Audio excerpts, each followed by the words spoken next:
estamos en vivo. Ya, empezamos entonces. Bueno, primero que nada, buenas tardes a todas y a todos. Bienvenidos a la segunda sesión del ciclo de charlas arqueológicas de este año. En esta oportunidad, quien les habla es Rodrigo Reategui y tengo el agrado de presentar a la ponente el día de hoy, Denise Pozzi Escott. Ella es arqueóloga de la Universidad Nacional Mayor de San Marcos. Tiene estudios de maestría en arqueología precolombina en la Universidad de París-Sorbona. Actualmente se desempeña como directora del Museo de Pachacámac del Ministerio de Cultura. Es miembro del Comité Peruano del Consejo Internacional de Museos y de la Sociedad de Americanistas en Francia, donde también ha sido profesora de la Universidad de Rennes. En el Perú ha sido profesora de la Universidad Nacional de Trujillo y de la Universidad de Huamanga, donde fue directora de la Escuela Profesional de Arqueología e Historia del Perú. Bienvenida, Denise, ¿cómo estás? ¿Qué tal, Rodrigo? Gracias. Bueno, hoy día voy a hablarles sobre la gestión que venimos realizando en el santuario de Pachacámac. Si puedo compartir, Rodrigo, creo que Sí, aquí, perfecto, está habilitado. a ver, share, comparto con ustedes y aquí lo pongo. Sí, entonces les voy a comentar sobre la gestión en el santuario de Pachacámac. ¿Y por qué este título? Porque en realidad el futuro de los sitios arqueológicos depende del trabajo que nosotros estamos haciendo hoy día, ¿no es cierto? Entonces, ¿cómo nos relacionamos con las comunidades a las que servimos? También es importante para la conservación de los sitios. Haré una breve presentación de lo que es el santuario de Pachacámac. Les comentaré algunos de los proyectos que considero relevantes para la transformación y para la comunidad del entorno. Y también quiero mencionarles que nuestras acciones se realizan tanto dentro del santuario como fuera del santuario. Y somos un equipo multidisciplinario donde hay una arquitecta, hay una conservadora y por supuesto arqueólogos, educadores y guías. La idea de este equipo es cómo tratar de convertir este patrimonio arqueológico en un símbolo compartido que nos integre. Y por último, antes de pasar a comenzar con mi charla, les quiero decir que nosotros somos parte del proyecto Capañán y el financiamiento con el que venimos trabajando depende exclusivamente del proyecto Capañán Nacional. Entonces, si puedo seguir aquí, como ustedes saben, Pachacámac está ubicado al sur de Lima y la presión de la ciudad, la expansión de la ciudad y sobre todo la centralización que tenemos hoy día en el Perú hace que el sitio se encuentre completamente rodeado y eso signifique un gran reto para nosotros. Lograr que este patrimonio sea considerado parte de las comunidades que ocupan las zonas de alrededor, las zonas que se encuentran en realidad bordeando este patrimonio. La idea también es que se involucren estos nuevos sectores, como ya les mencioné, en la conservación del sitio. Entonces, aquí un breve resumen de lo que es el santuario.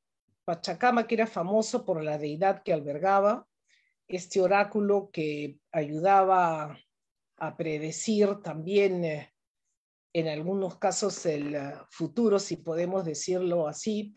Llegaban a él a consultarle. Y lo que es importante para el santuario es que tenemos alrededor de 1200 años de historia. Si nosotros queremos conocer un poco la historia de la región de Lima, podemos ir a Pachacámac y encontramos entonces toda una secuencia hasta el momento de la llegada de los españoles y cómo después igualmente Pachacámac sigue siendo hoy un centro de peregrinación importante.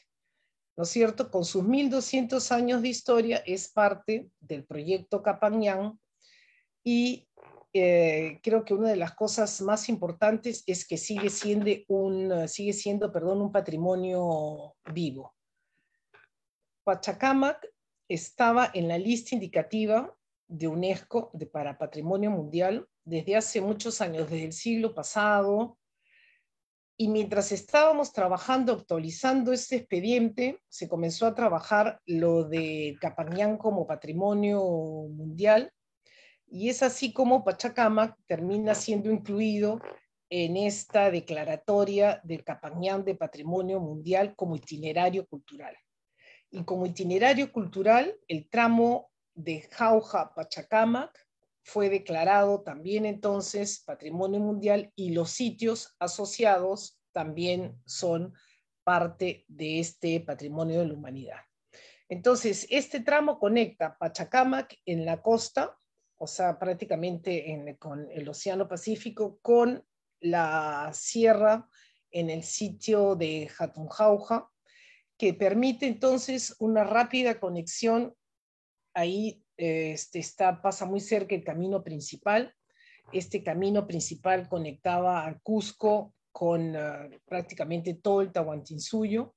Entonces podemos ver cómo los incas un poco intervinieron en este espacio, facilitando la información, que se acortaran las distancias y que además se integrara todo un importante territorio. Este tramo es por partes todavía un camino importante para las comunidades que ocupan la zona. Como ustedes ven, estamos atravesando diferentes ecosistemas, por lo tanto diferentes comunidades, que muchas veces la gestión de este proyecto es difícil justamente por eso. Sin embargo, algunas comunidades se han dado cuenta que esto puede contribuir a algunas mejoras en su calidad de vida. Y es así como este tramo Jauja-Pachacámac atraviesa sitios tan importantes como Portachuelo, por ejemplo. Este es parte del tramo. Hay una serie de humedales, de lagunas, caminos empotrados, caminos empedrados, que creo que justifican la declaratoria de Patrimonio Mundial de este tramo. Pero además es importante porque conecta dos divinidades, ¿no es cierto? Pariacaca, en la parte de las alturas, aproximadamente a los 4.000 metros, y Pachacámac en la costa al nivel del mar. Entonces estamos hablando de dos divinidades importantes que se encuentran como parte de este tramo. Este tramo entonces se conecta a través de, bajando ya a través del Valle del Lurín. Ustedes ven este valle estrecho, donde las laderas de los cerros fueron ocupados por una serie de sitios arqueológicos. Y como ven, se trata de toda una cuenca, de todo un territorio. Entonces es importante que entendamos que el sitio arqueológico no se encuentra aislado, sino forma parte de todo un territorio. Pachacámac, con sus 465 hectáreas, incluye dos museos: el Museo Nacional del Perú y el Museo de Sitio de Pachacámac. Y tiene un área monumental de 250 hectáreas aproximadamente, donde encontramos plazas, caminos y aproximadamente 50 edificios. Y lo interesante es que se juntan dos caminos: el camino de la sierra, que les mencionaba, que es el camino que está viniendo desde Lurín, y el camino de los llanos, que es el camino de la costa. Algunos de ustedes conocen probablemente la avenida Caminos del Inca en Surco. Eso era parte también del Capañán, y se juntan en un punto en la segunda muralla que permite el ingreso a través de la calle norte-sur a la zona de los templos, a la zona más importante de Pachacámac.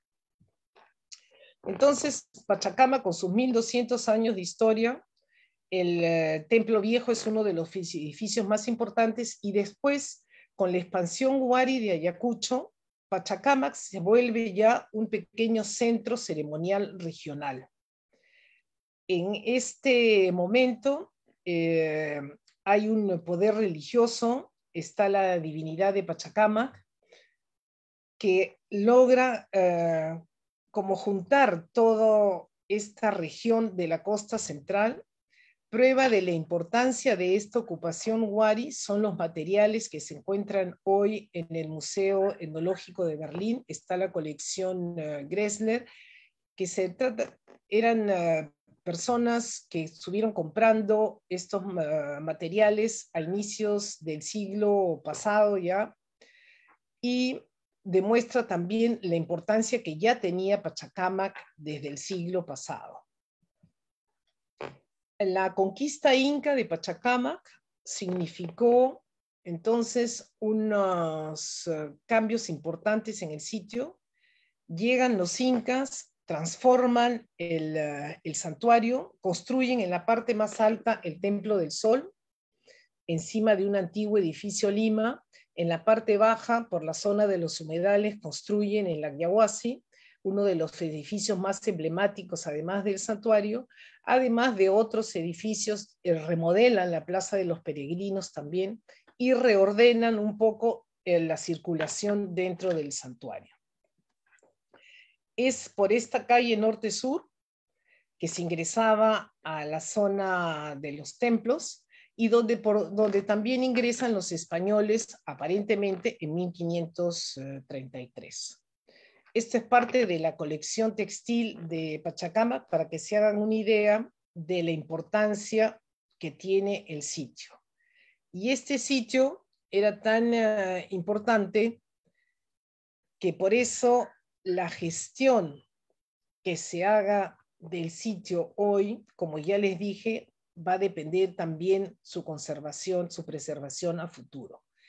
Esta gestión del sitio depende entonces de la investigación, de la conservación, del uso social que le demos, pero también de la comunicación. Algo que no existía antes para muchos proyectos de arqueología era tener a un comunicador, tener a alguien que pueda como que ser un interlocutor entre la parte científica y la comunidad. Hoy día creo que esto es fundamental para poder tener una buena gestión del sitio. Entonces, aquí viene la pregunta de cuál es el rol que cumplimos nosotros los arqueólogos dentro del santuario. A nosotros arqueólogos, o en cualquier sitio arqueológico, ¿no? ¿Cuál es la función que tiene el arqueólogo que está trabajando en un sitio arqueológico? Nuestra visión del sitio va a depender de gran parte de su conservación a futuro, ¿no es cierto? Pachacámac, que es reconocido por su arquitectura, por su patrimonio cultural, pero también cómo este patrimonio cultural se va insertando dentro de un paisaje cultural. Ese paisaje es fundamental para la preservación del sitio. Entonces no podemos mirar solamente la investigación y la conservación, sino tenemos que ver también cómo el sitio se inserta dentro de un territorio. Ese es un elemento que es fundamental, y por suerte trabajamos un plan de manejo con un equipo de expertos que trabajó junto al equipo de Pachacámac y también trabajó con la comunidad. Es cierto que no trabajamos como hubiéramos querido con la comunidad, pero igualito se validaron algunas propuestas para tener un plan de trabajo a 10 años. Entonces no es que cada año nos sentamos nosotros, los arqueólogos que estamos en Pachacámac, asiste yo o asiste cualquiera de ustedes, hay un plan de trabajo a seguir en estos 10 años. Entonces es simplemente ir viendo qué cosa vamos avanzando para al final de los 10 años poder hacer una evaluación de cómo hemos ido avanzando y cómo hemos ido también evolucionando en nuestro trabajo. Aunque les parezca relevante, esto es fundamental que este plan de manejo haya sido aprobado por un decreto supremo. ¿Qué significa eso? Que las propuestas del plan de manejo no pueden ser transformadas, no puede hacerse lo que se quiera en Pachacámac. Entonces, si hoy día cuando se aprobó el plan de manejo, llegamos a un consenso de que los proyectos que ya venían trabajando en Pachacama seguían trabajando, pero a partir de la aprobación del plan de manejo, las personas que quieren intervenir en el sitio tienen que intervenir siguiendo las propuestas que se encuentran dentro del plan de manejo. Y justamente ahora me imagino que ustedes han escuchado este cambio de zonificación en la zona del Lurín y todo eso. El hecho de tener un decreto supremo ha permitido en parte que este cambio de zonificación pueda ser suspendido, porque es un instrumento legal para la protección del sitio. Entonces, con esta propuesta de plan de manejo, nosotros hemos venido trabajando estos años. Y estas fotos que les voy a pasar así más o menos salteadas, les muestran en el 2008, cuando asumimos la dirección del museo y del santuario.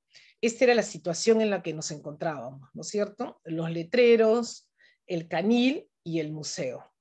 En el 2009 comenzamos a transformar este espacio y retomamos un proyecto del nuevo Museo de Pachacamac, que fue un concurso que se hizo cuando el doctor Lumbreras era el director del INC, y que por suerte Cecilia Bácula, cuando ella fue directora, lo asumió también y se llevó a cabo.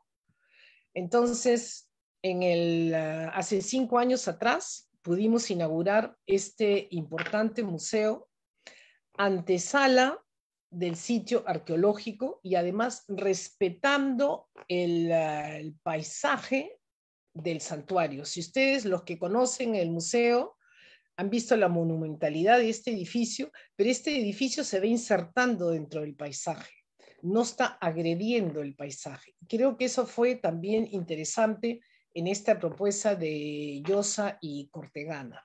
¿Qué ha significado esto? Que tengamos un museo con modernas instalaciones y con equipos también que nos permitan una buena conservación.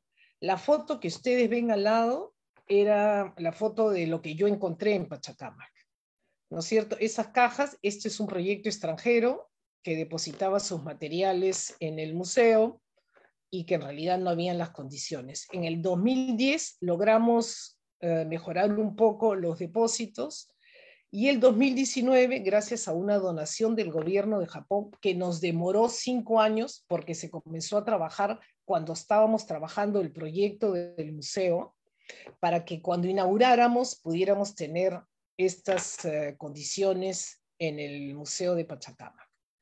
Entonces, aquí es en este museo donde se realizan una serie de actividades que además hay que recalcar que es el primer museo del proyecto Capañán Nacional. Entonces, Capañán tiene este primer museo que reúne las condiciones ideales para la conservación y preservación, y además se hizo con recursos del proyecto Capañán, un esfuerzo del Ministerio de Cultura para poder tener estas condiciones. Y si yo les pregunto cuánto costó, ustedes se pueden imaginar cualquier monto, pero no pueden imaginar que todo, la implementación de la museografía de las oficinas, costó 12 millones de soles. Con 12 millones de soles que cuesta hoy día cualquier expediente, o sea, papeles, nosotros, o sea, el Ministerio de Cultura, logró construir este importante museo, que es uno de los museos más visitados del Perú. Entonces, es desde este museo donde hacemos una serie de trabajos de investigación y conservación. Y por supuesto, las alianzas estratégicas son fundamentales. Uno de nuestros primeros proyectos fue el de la calle Norte-Sur. Excavamos, Catiusha Bernuy dirigió el proyecto, 70 metros lineales más o menos, lo que nos da una idea de cómo fue en realidad la ocupación, la construcción de esta calle. Esta excavación permitió también excavar el ingreso. O sea, la información que nosotros tenemos no es de una cuadrícula, es la información de todo el tramo. Si ustedes ven, están debajo del derrumbe, porque esto es derrumbe producto de un terremoto. Habían fragmentos de cerámica vidriada y por suerte pudimos hacer un fechado. Entonces, estos son los fechados que nosotros tenemos para la última ocupación de la calle. En esta última ocupación encontramos también excrementos de caballo y por eso, si leemos las crónicas, vemos también que los españoles comentan que entran por esta calle que suponemos es la calle norte-sur.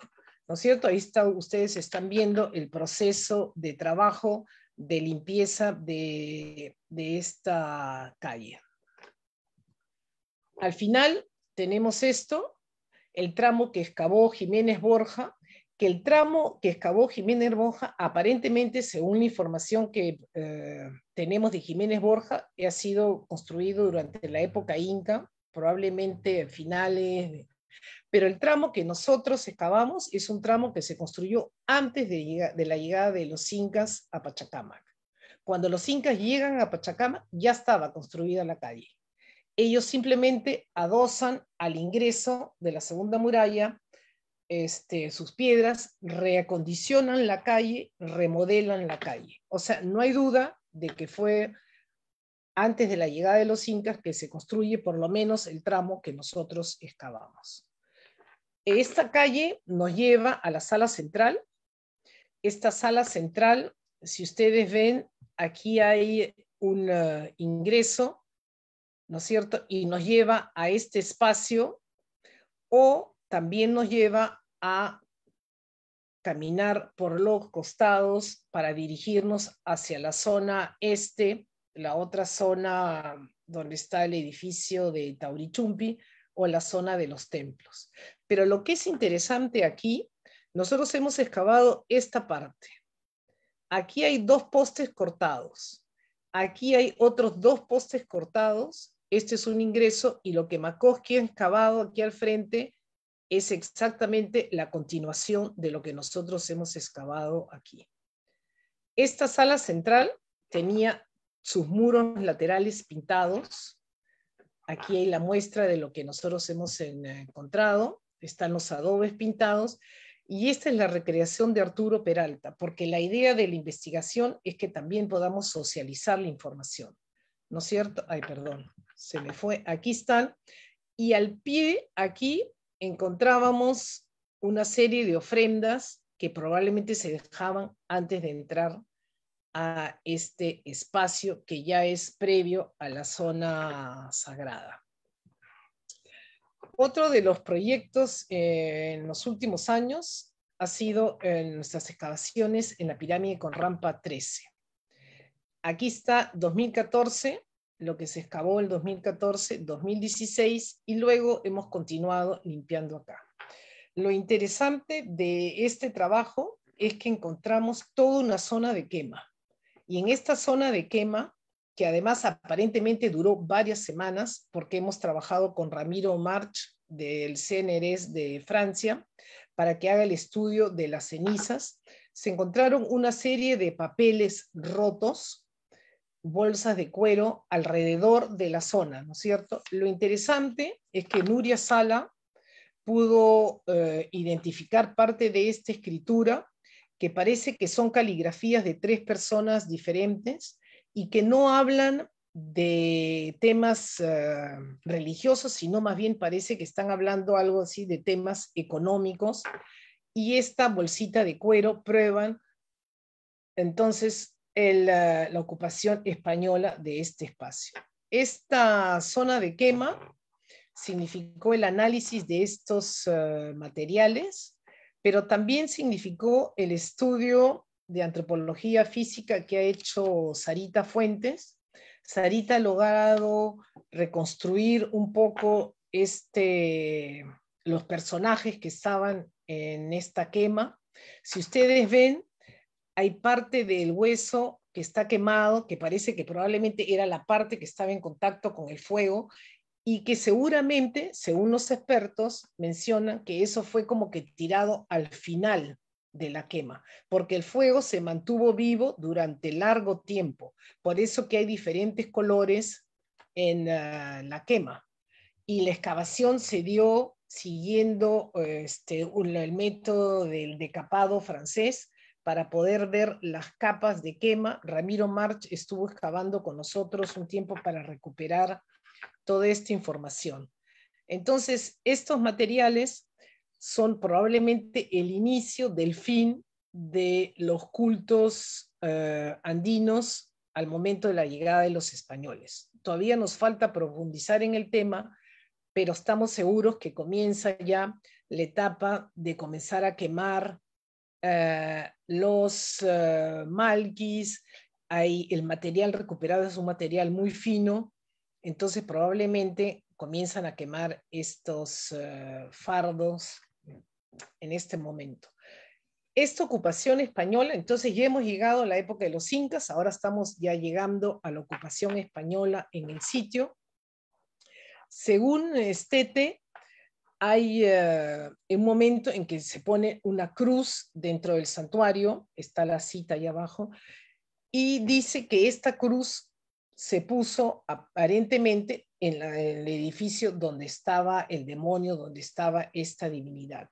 Y la foto que les presento es la foto en el templo pintado, que supuestamente era el edificio donde se encontraba esta divinidad. Eso está en discusión, para algunos es el Templo del Sol, para otros el Templo Pintado.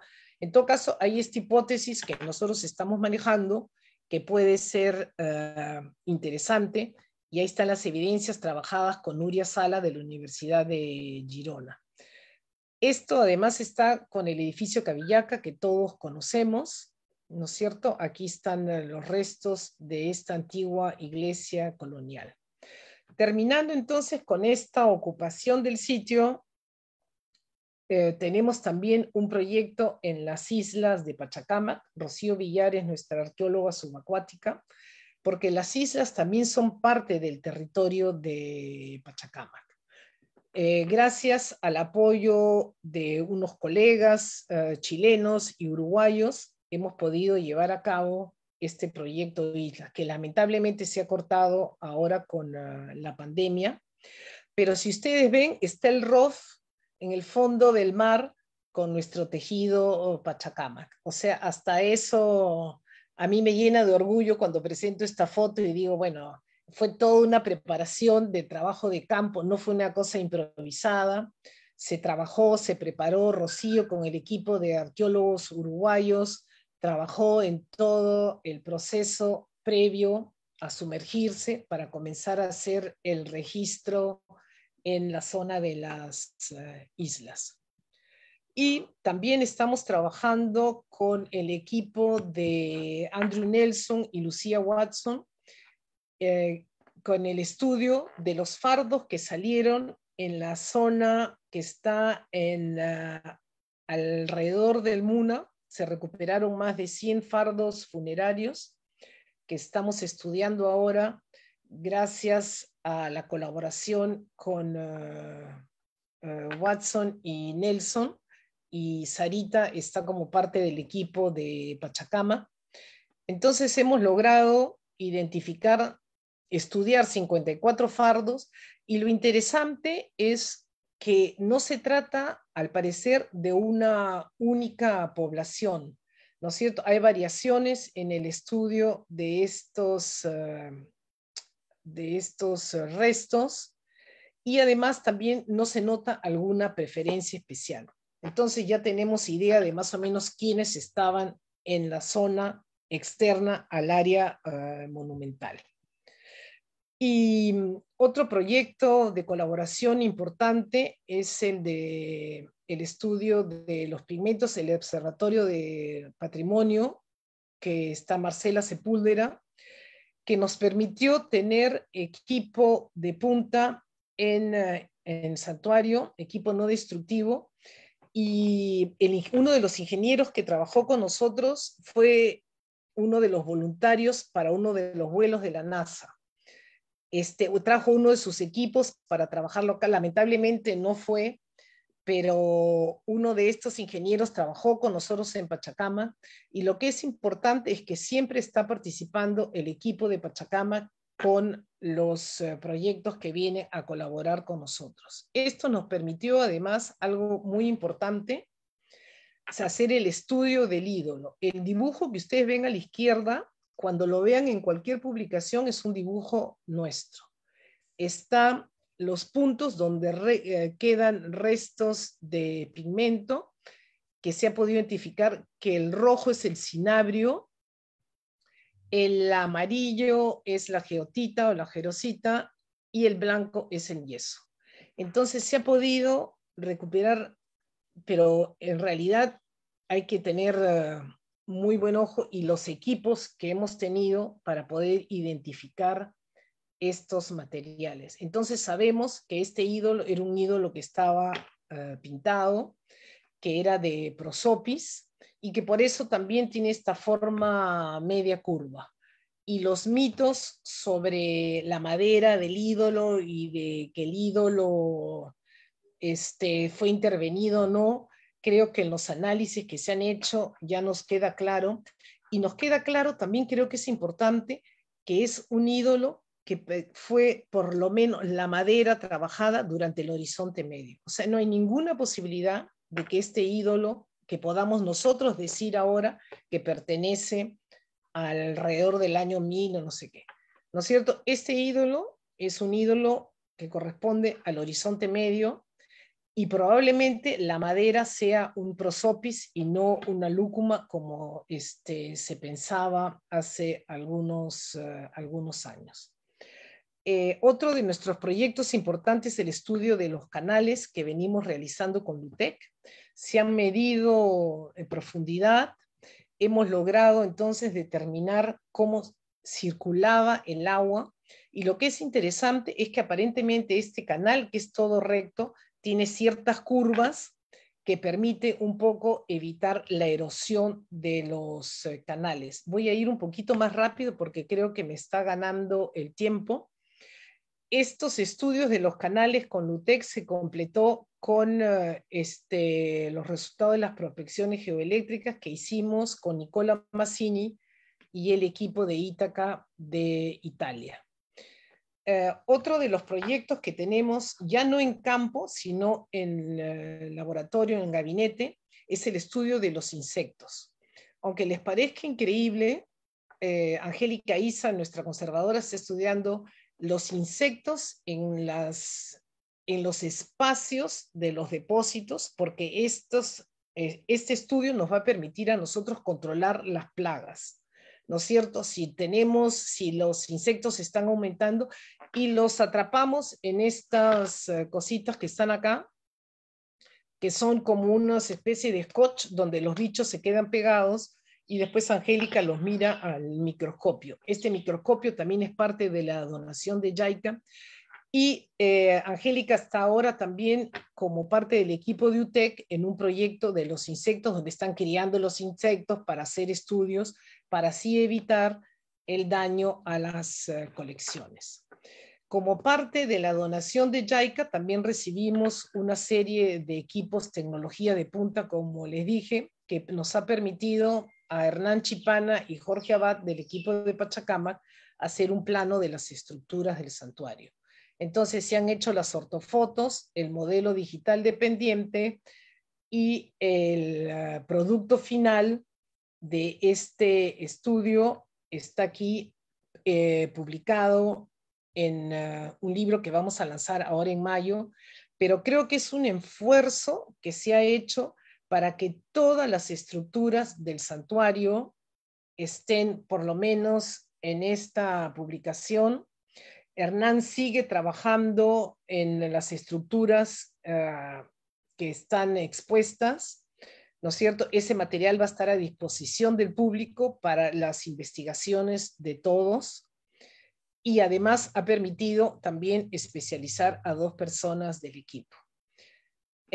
Además de las investigaciones, cuando llegamos al sitio, el sitio estaba muy abandonado, estaba bastante deteriorado, y así fue como lo encontramos, ¿no es cierto? La foto de la izquierda me hace acordar al inicio, cuando comenzábamos nosotros nuestros trabajos de conservación.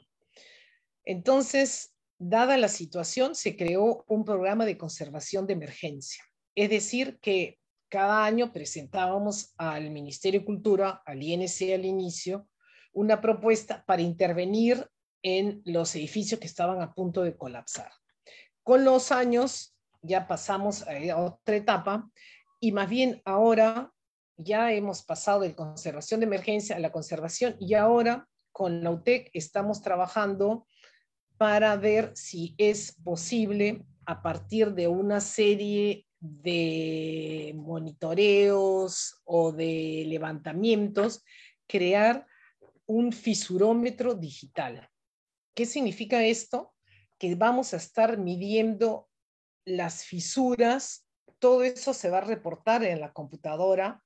Los conservadores en Pachacamac van a poder revisar desde su gabinete cómo va evolucionando las fisuras. O sea que se imaginan ustedes el salto que daríamos de que cada vez vayamos, pongamos el fisurómetro y estemos midiendo. Esto nos permitiría tener un registro en la computadora. Lamentablemente, el proyecto se ha detenido por la pandemia. Los chicos, la UTEC, no tienen permiso, creo, hasta ahora para volver a salir al campo, pero esperamos que podamos continuar con esta propuesta que en realidad sería un cambio fundamental para el tema de conservación en un sitio patrimonial y en un sitio de la magnitud de Pachacamac.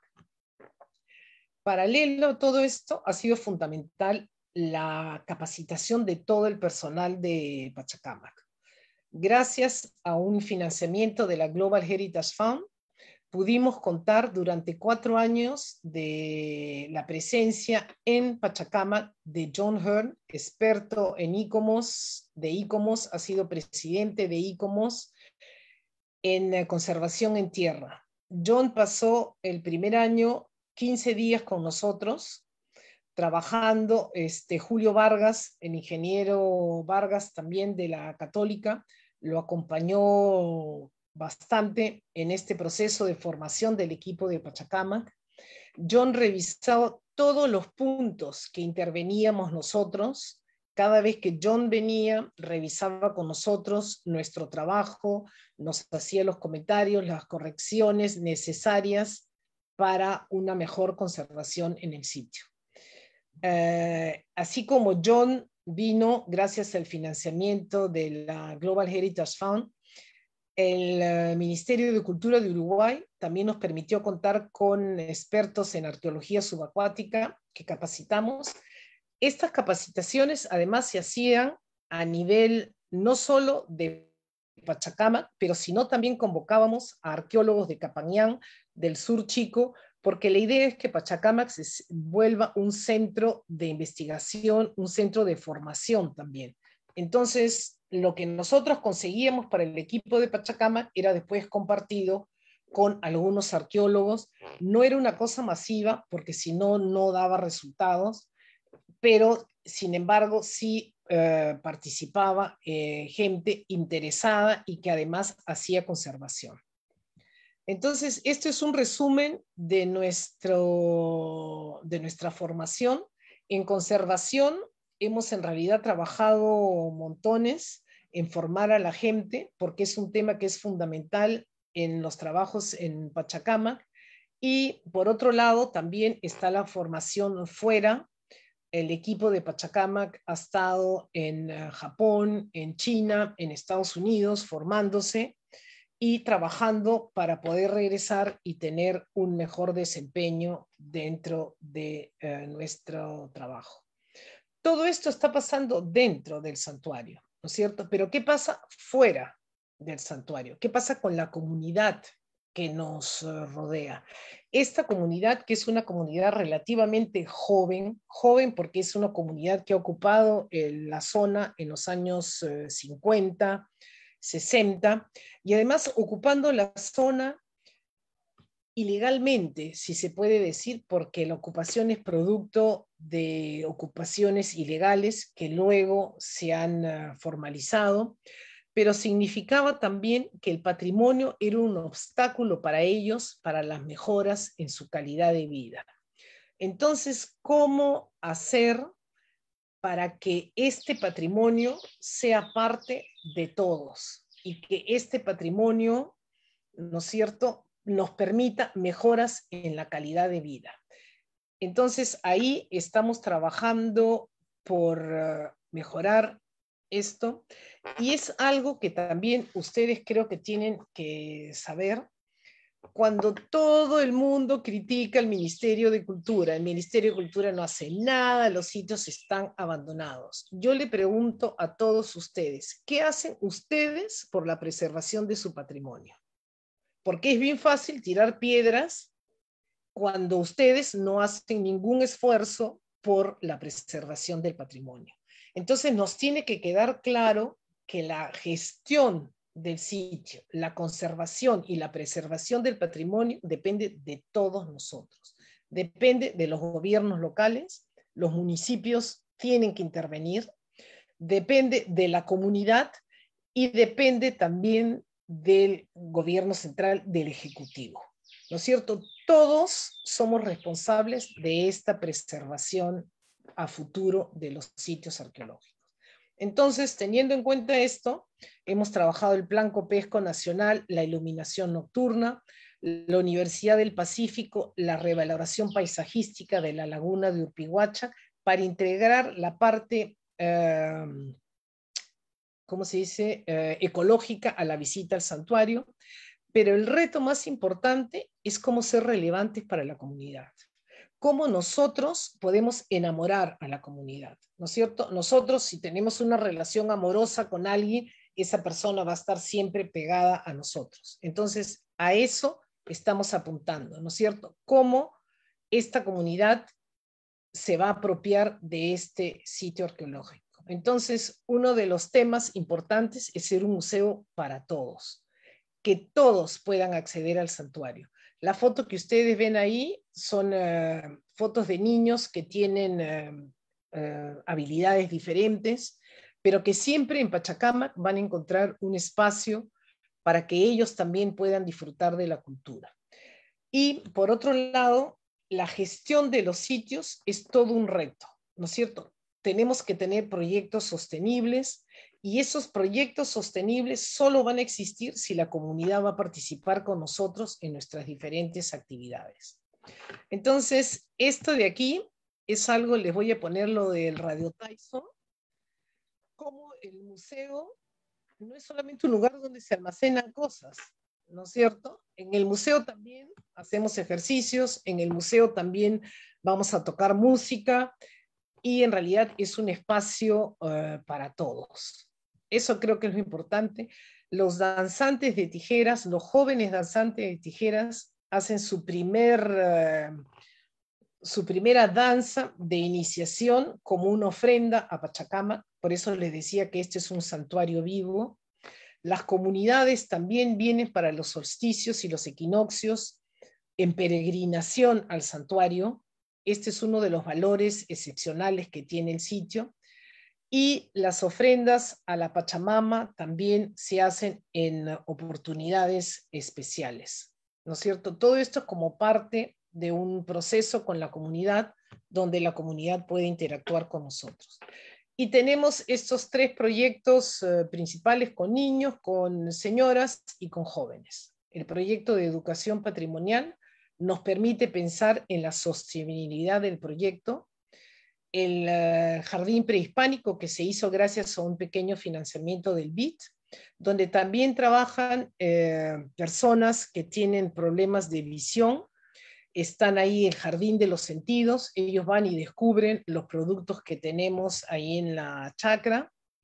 Y el proyecto con las escuelas, ahora en esta época virtual, que nos llevó a transformar toda nuestra propuesta educativa en algo virtual, ha sido bien interesante, porque se trata de un proyecto museo-escuela. No es el museo que está imponiendo sus criterios, sus propuestas, sino la escuela responde a nuestra solicitud, y son ellos que han creado sus propios materiales. Son los maestros que, a partir de la información que nosotros les hemos dado, han ido elaborando sus materiales para integrar la historia del santuario dentro de la currícula escolar todo el año pasado. ¿no es cierto? Aquí está la producción de los profesores y creo que ha sido bastante exitosa nuestra participación.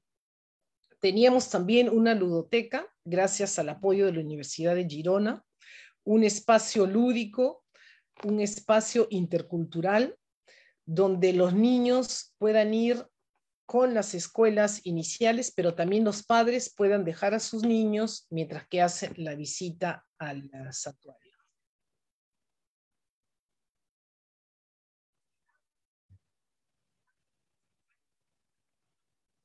Tenemos todo un sistema braille para que las personas que tienen problemas de visión, los ciegos, puedan también acceder a toda la información. Estos afiches los hemos trabajado también con un grupo de estudiantes de la Universidad Católica con los cuales trabajamos, de la Facultad de Diseño, que nos ayudan a nosotros también a acercarnos más a la comunidad. Tenemos nuestro proyecto Visitur, visitando el pasado en bicicleta, donde tratamos de involucrar a los jóvenes en esto, y en nuestro proyecto de mujeres, donde el patrimonio debe ser una herramienta para combatir la desigualdad. Pero este proyecto obviamente no funciona solo, sino son una serie de alianzas estratégicas que nos han permitido a nosotros avanzar. Y es así como hemos llegado a una colaboración con la TAM, las señoras y el proyecto de responsabilidad social de la TAM,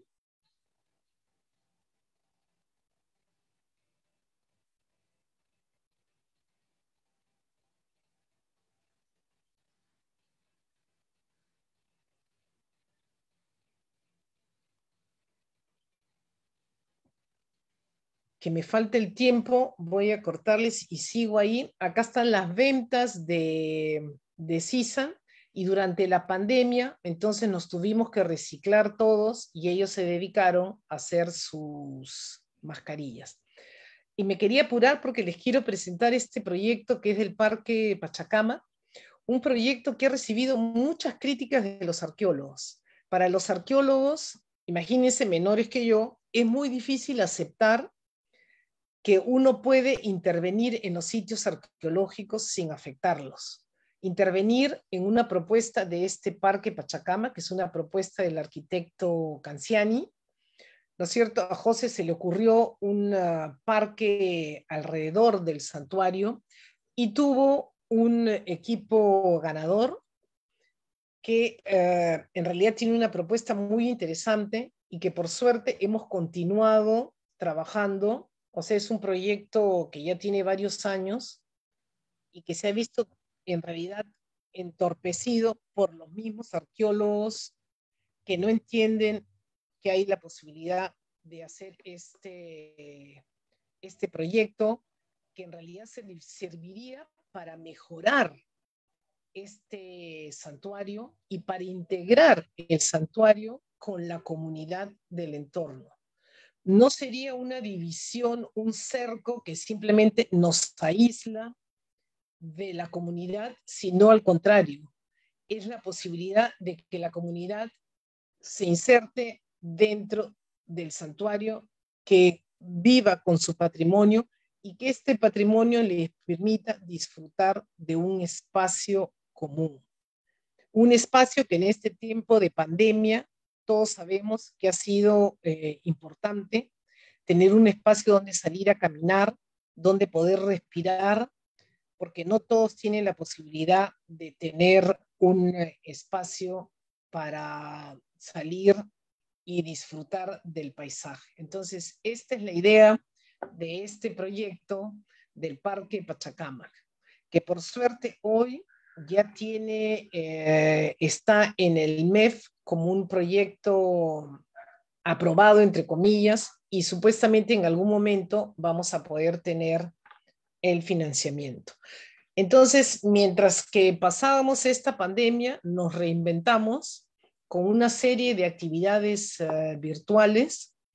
Hemos hecho con las señoras de CISAN, por suerte, actividades. El equipo de Pachacamac también estuvo produciendo material para seguir comunicados con la comunidad.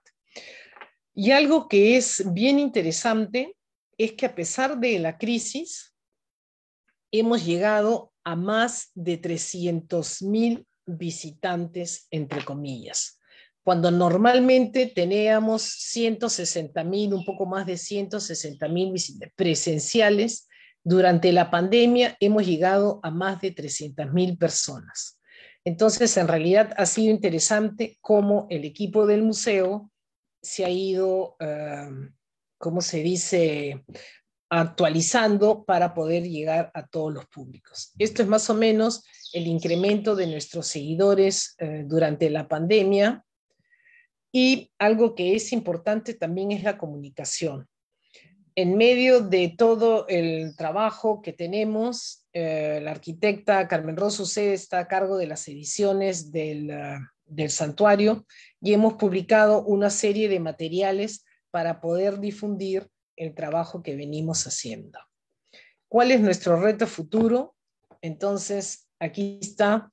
Ellos son los que nos dicen cuáles son nuestros retos, ¿no es cierto? La igualdad, la diversidad, la inclusión, todo eso queremos que Pachacamac sea futuro, para que Pachacamac justamente tenga un futuro, ¿no es cierto? El manejo de los sitios entonces debe generar alternativas para el desarrollo de la comunidad, pensando en una entidad, en la equidad y mejoras en la calidad de vida.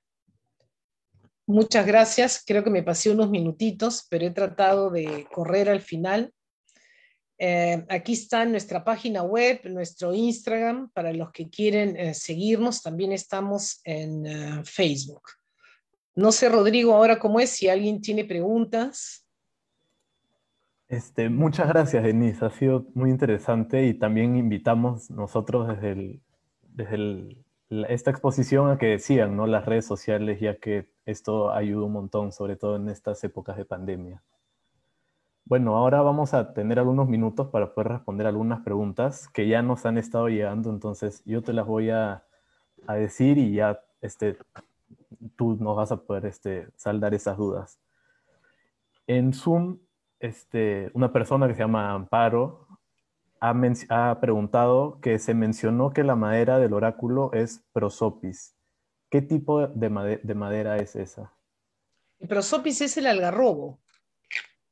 Y por Ujú. eso decimos prosopis sp, porque en realidad no sabemos cuál es la especie, ¿no es cierto? Sabemos que es un tipo de algarrobo, pero en realidad, como lo que no se quería dañar el madero, entonces se ha hecho con lo que se ha podido, y era un pedazo tan pequeño que no hemos podido ir más allá en la identificación.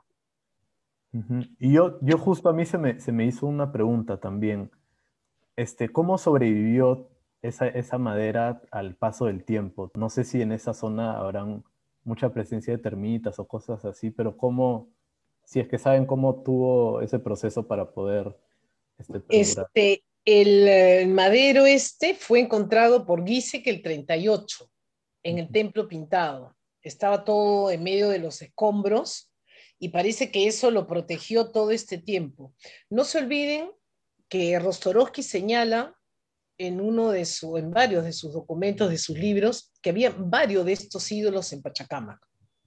Nosotros, o sea, digo nosotros, se ha encontrado solo uno de estos, y nosotros tenemos 4 bases que estamos suponiendo que sean probablemente divinidades que fueron cortadas.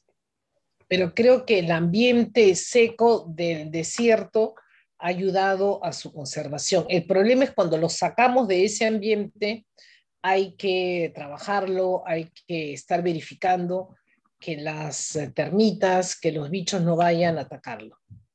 Pero encima ahora está la conservadora, que está permanentemente monitoreando el madero, y los estudios que hicimos en 2018 también nos permitieron revisar detalladamente las diferentes partes de este madero. Ya. A ver, una segunda pregunta de Juan Abad, que pregunta si se trabajó en algún momento con metales en Pachacamac, también la precedencia, porque se sabe que muchos eran traídos de otras partes, ¿no? Sí, nosotros no tenemos ningún especialista en metales y los metales que necesitaron ser intervenidos se llevaron al Museo Nacional de Antropología, Arqueología e Historia. Nosotros en nuestras colecciones, cuando hemos llegado al 2008, gran parte de los metales estaban en el Museo Nacional por razones de seguridad. Ustedes vieron en qué condiciones estaba el museo y cuando se ha inaugurado el nuevo museo, hemos recuperado este material. Ahora está en Pachacamac y nuestra conservadora está haciendo el monitoreo también de las piezas. Están en cajas cerradas, ¿no es cierto?, puestas en un material especial y en principio no están siendo afectados hasta ahora. No hemos tenido ningún problema de conservación, pero no trabajamos con los metales en el equipo de Pachacamac. Ya. Ahora tengo otra pregunta de una persona que nos está viendo desde Facebook, Elvis Monzón. Primero es un comentario, ¿no? Felicitaciones a la doctora y a su equipo por el excelente trabajo que realizan. Y aquí viene su pregunta. ¿Los entierros quemados se realizaron dentro de la práctica de extirpación de la idolatría? Y también quiere saber si se ha logrado registrar quipus o yupanas en ese espacio. Eh, los entierros estos en la zona de quema de la pirámide 13, al principio nosotros también nos entusiasmamos. Esa extirpación de idolatría, no hay duda, pero en realidad hemos comenzado a investigar. Margarita Gentile también nos hizo algunos comentarios al respecto, pero no podemos afirmar hoy que se trata del inicio de la extirpación de idolatrías. Es un tema que está pendiente de estudiar. Estas además eran fardos de gente de élite que estaba estirándose. Hemos encontrado 82 individuos, o sea, 82 fardos que han sido quemados ex profeso, pero creo que todavía nos faltan algunas dataciones para saber en qué momento se produjo esta quema, para poder afirmar si es o no es, también corresponde a esta época de la extirpación de idolatrías. Estamos trabajando con Nuria Sala de la Universidad de Girona. Ella es historiadora. Nuria nos está ayudando con la identificación de los papeles. Fíjense ustedes que los papeles eran muy escasos en ese momento, pero sin embargo los papeles que hemos encontrado estaban rotos. Entonces, ¿por qué rompían los papeles? No sabemos. Creo que nos falta todavía investigar, pero sí creemos que se trata del inicio de todo un proceso del fin de los cultos andinos. Los españoles probablemente comenzaban a destruir parte de estos cultos y de repente esto es parte de ese momento. Pero en realidad nos falta seguir investigando, estamos trabajando en ello. Rocío Villar y Sarita Fuentes son las responsables de este trabajo y seguimos investigando en torno al tema. Ya, acá tengo una pregunta de Zoom de Freddy Campos que pregunta ¿quién restauró el Aquiahuasi? Y también si es una restauración o una reconstrucción. El Yaguasi, que es el edificio en realidad más emblemático que existe en Pachacama, todos los que van quieren entrar y ver el Yaguasi, y la gente a veces nos deja unos comentarios horribles que por qué no pueden entrar al Yaguasi. El Yaguasi fue reconstruido por Tello. Están las fotos de cómo se encontró el Yaguasi. Tello levanta muchos de estos, en realidad levanta todo el Yaguasi, y los que conocen Pachacamac se han dado cuenta que hay una presión. El Ayahuasca está pegado a todo un montículo de arena, de tierra. Eso está presionando de tal manera que está en realidad debilitando toda la estructura, porque en realidad Tello solo encontró la base de gran parte del Ayahuasca y algunos muros. y comenzó a partir de eso a reconstruir. Y además había una bóveda en el Yaguasi. Ustedes saben que no hay bóvedas en el antiguo Perú. Entonces esa bóveda fue sellada, tapada, ya no existe ahora. Habían unas columnas también en el patio que también después han sido retiradas.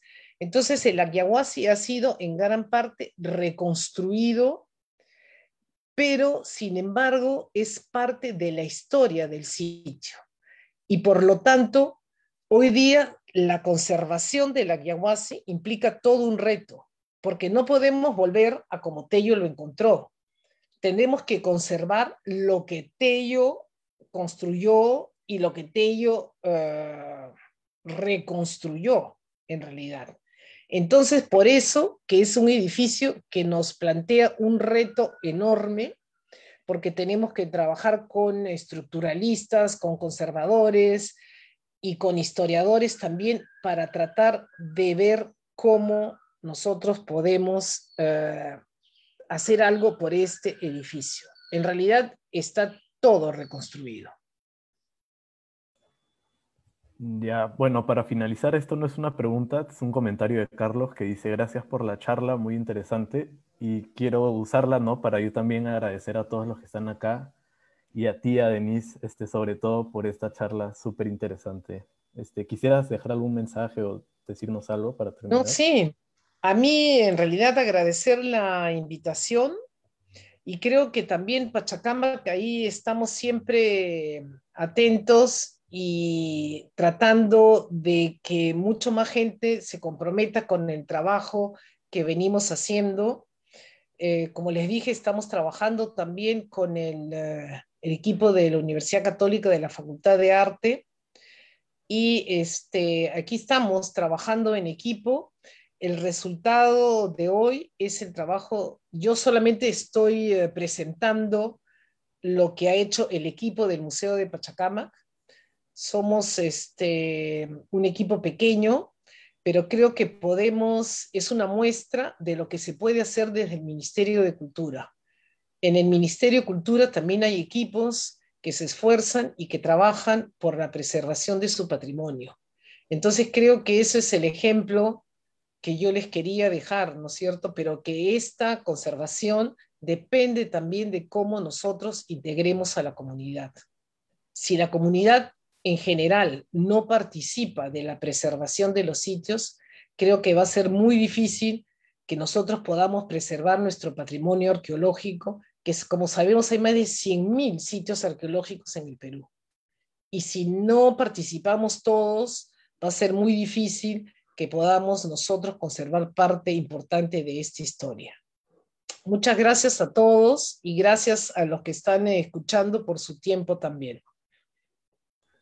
Muchas gracias, Denise, a ti. Aprovecho este momento ya al final para recordarles a todos los que están escuchando que nuestra próxima ponencia es el viernes 16 a la misma hora, a las 5 p.m. Esta va a estar a cargo de Camila Villa, quien nos hablará sobre los colores de Cerro de Oro, una aproximación al uso del color en la producción textil. A diferencia de otras semanas, el afiche de esta charla será publicado hoy mismo, así que nomás terminando esta reunión van a poder encontrarlo en nuestras redes sociales. Y nada, como ya nos ha contado Denise, invitamos a todos a seguir las redes del museo, a estar enterados de algunas charlas o los eventos que programe el museo y sobre todo en estos tiempos de pandemia que más lo necesita el sitio. Gracias, Rodrigo. Gracias a todos. Gracias, Denise.